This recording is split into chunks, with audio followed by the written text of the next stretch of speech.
लक्ष्मी कितनी होती है? जम के बोलो, लक्ष्मी कितनी होती है? आप लोगों ने वैभव लक्ष्मी की किताब पढ़ी होगी, तो कितनी लक्ष्मी है? 8। गणेश जी कितने होते हैं? अष्टविनायक की कथा सुनी होगी, गणेश जी कितने होते हैं? 8। सरस्वती भी, वीणा देवी भी अपने अलग अलग स्वरूप में विराजमान है।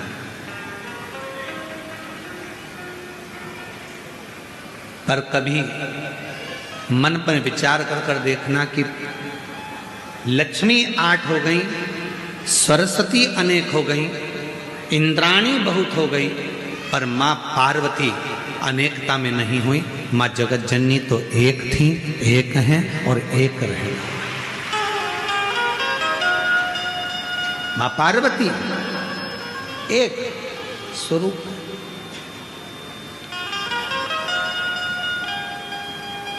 किसी ने पूछा मां पार्वती जी से कि लक्ष्मी जी 8 रूपों में धारण करती हैं, कोई उनको संतान लक्ष्मी कहता है, कोई उनको वैभव लक्ष्मी कहता है, कोई उनको धान्य लक्ष्मी कहता है, कोई उनको कुछ लक्ष्मी कहता है। अनेक तरह की लक्ष्मी की पूजन दुनिया के लोग करते हैं। और मां पार्वती जी आप तो अकेली। पार्वती जी कहती हैं कि मुझे अलग अलग रूप धारण कर कर देने की जरूरत नहीं पड़ती। जो संसार का व्यक्ति मेरे पति देवादिदेव महादेव को शंकर के मंदिर में जाकर शिवलिंग पर जब वो जल चढ़ाता है, आपको पहले भी कथा में कहा कि शंकर का जो ये शिवलिंग है, ये शिवलिंग शिव का स्वरूप है।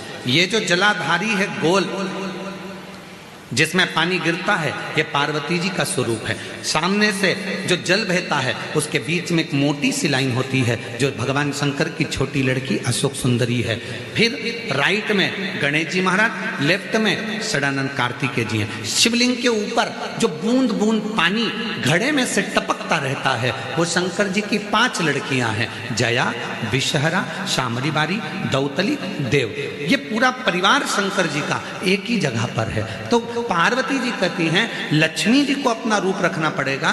संतान देना है तो संतान लक्ष्मी, धन देना है तो धान्य लक्ष्मी, वैभव देना है तो वैभव लक्ष्मी। पार्वती जी कहती हैं मुझे रूप रखने की जरूरत नहीं है।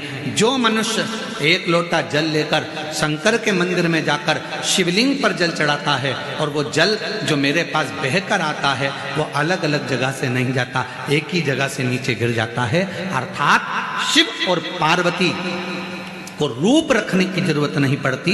जो आया जो मांगा एक ही रूप में उसके भंडार भर दिए जाते हैं, उसको धन वैभव सत्ता प्रदान कर दी जाती है। हमें रूप रखने की जरूरत नहीं।